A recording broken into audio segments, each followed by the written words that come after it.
Les voy a hablar sobre la bibliografía de Juan Nepomuceno Carlos Pérez Rulfo Vizcaíno, o simplemente conocido como Juan Rulfo. Era un autor mexicano que nació el 16 de mayo de 1917 en la ciudad de Acapulco, Jalisco. Cuando su padre y su madre murieron en 1923 y 1927 respectivamente, Rulfo, criado por su abuela en San Gabriel, Jalisco, luego Rulfo se mudó a la Ciudad de México, donde pasó el resto de su vida. Rulfo es famoso por dos libros especialmente, El Llano en Llamas y Pedro Páramo, pero también publicó cuentos cortos.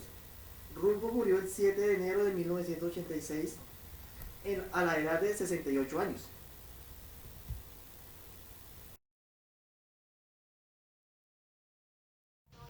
Esta obra pertenece al género literario, del cuento, la narración que desarrolla una argumentación breve, pero en el caso de Diles que no me maten, se refiere a los estudios literarios realizados, que es un cuento corto pero denso.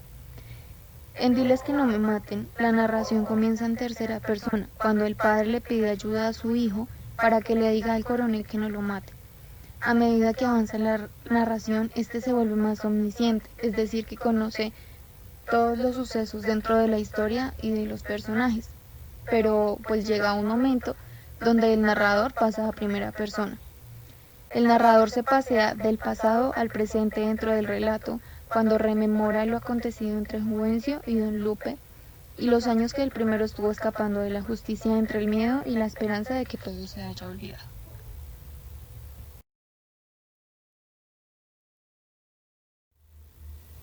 Les voy a hablar sobre el análisis de Diles que no me maten. Como en el libro El Llano en Llamas, la relación padre-hijo es crucial en la narrativa de Rulfo. Los padres generalmente se consideran modelos cruciales de sus hijos. Y como el coronel en Diles que no me maten, le dice a Juvencio, es difícil crecer sabiendo que lo que tenemos que agarrar o lo que estamos arraigados está muerto. Esta pérdida de la figura paterna lleva al coronel a afirmar, sin no exagerar, su masculinidad al perseguir al hombre que fue lo suficientemente fuerte para matar a su padre. La teoría freudiana podría respaldar la especulación de que para el coronel el asesino de su padre Juvencio ha reemplazado a Don Lupe como objetivo de su deseo épico de morir. Como el asesino de Don Lupe impidió la capacidad del coronel para desear su muerte y por lo tanto seguir la trayectoria normativa épica, se podría decir que este odio fue desplazado a Juvencio. Al matar a Juvencio, el coronel es capaz de alcanzar la madurez.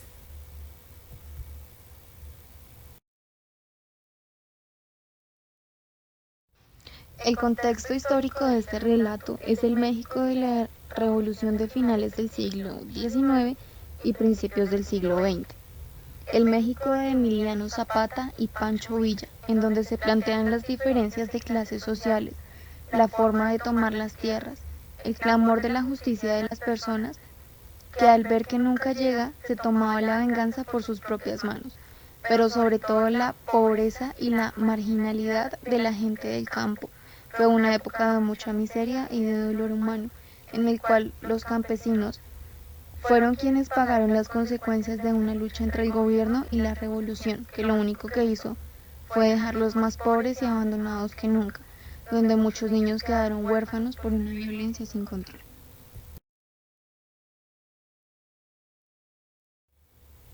Aunque esta interpretación puede ser intrigante, nos dice poco sobre la realidad del contexto mexicano en el desarrollo de esta historia.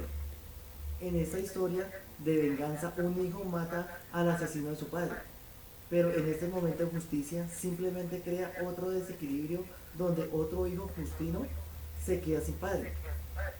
De esta manera, el ciclo de violencia continúa como en la historia El Hombre. Esta crisis en la relación padre-hijo puede leerse como una metáfora de una nación relevantemente joven, el México de esta época que experimenta la inestabilidad, sino la pérdida total de uno de sus pilares fundamentales. El Estado patriarca, después de las de los acontecimientos caóticos de la revolución. En Diles que no me maten, vemos que la carga de la pérdida se desplaza constantemente, aunque ninguno de los que transmiten encuentran ningún consuelo en el acto.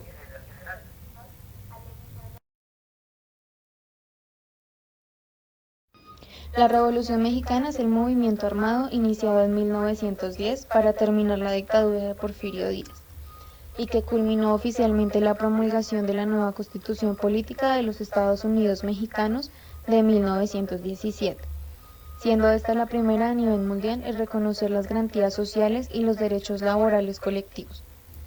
Tuvo consecuencias sociales como la mala administración de la justicia, la riqueza acumulada en poder de solo unos cuantos, la extrema pobreza de la mayoría de la gente, las condiciones infrahumanas de los campesinos, quienes aparte de carecer de tierras sufrían el maltrato de los capataces, imperando en todo momento las condiciones de servidumbre. De igual forma, las condiciones de los obreros en las fábricas, ante extensas jornadas de trabajo, que iban más o menos de las 14 a las 16 horas diarias a cambio de un salario miserable e injusto.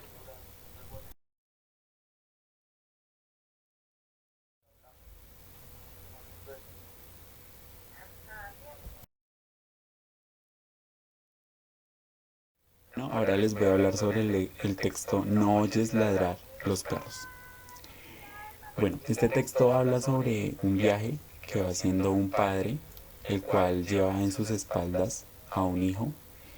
Este hijo va malherido. eh, en el texto lo llaman Ignacio. El padre, pues a lo largo del camino le va diciendo que en parte pues las heridas que él lleva es debido a la mala vida que lleva.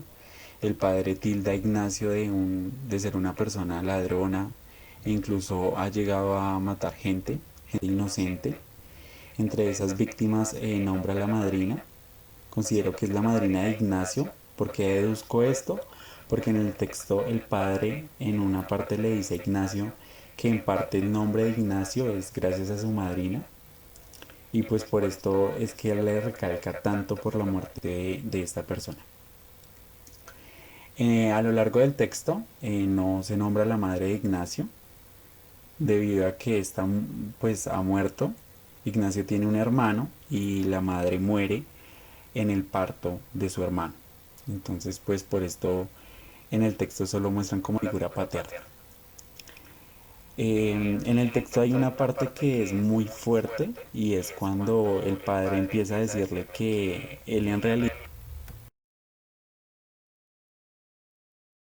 está cargando, le está ayudando, no solo por, no, él, no por él, por ayudarlo a él, sino por el recuerdo de la madre, de esa madre que ha muerto, de esa figura materna que ya no está para Ignacio. Entonces, pues considero que es una parte muy dura.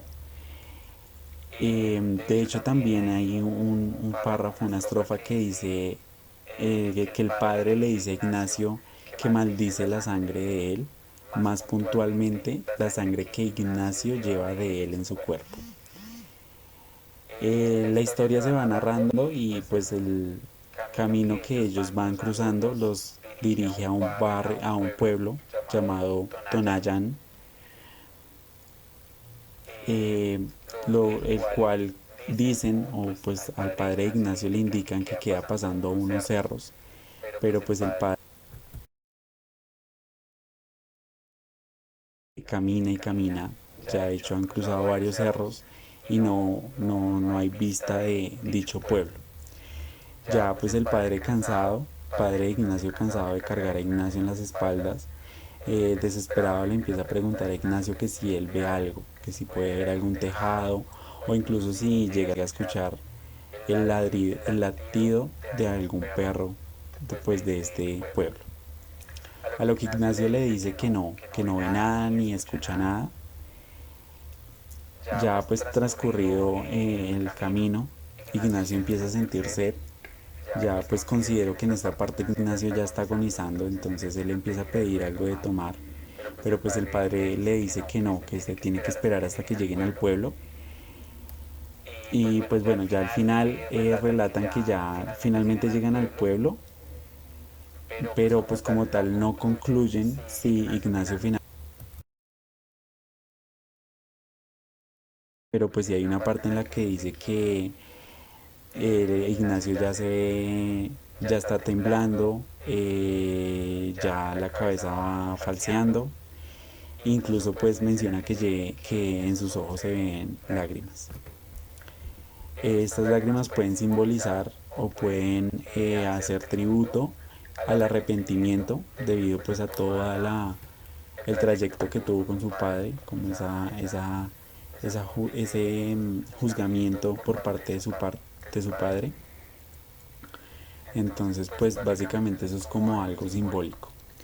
También este texto hace mucho hincapié en la luna pues a lo largo del trayecto, mientras el padre va llevando a Ignacio en sus espaldas, la luna la muestran como una luna roja, un espacio muy lúgubre, pero pues cuando ya llegan finalmente al pueblo, eh, pues ya la luna se ha aclarado y ya es una luna resplandeciente. Y bueno, ese es mi argumento sobre el texto, lo que yo pude notar de ese texto.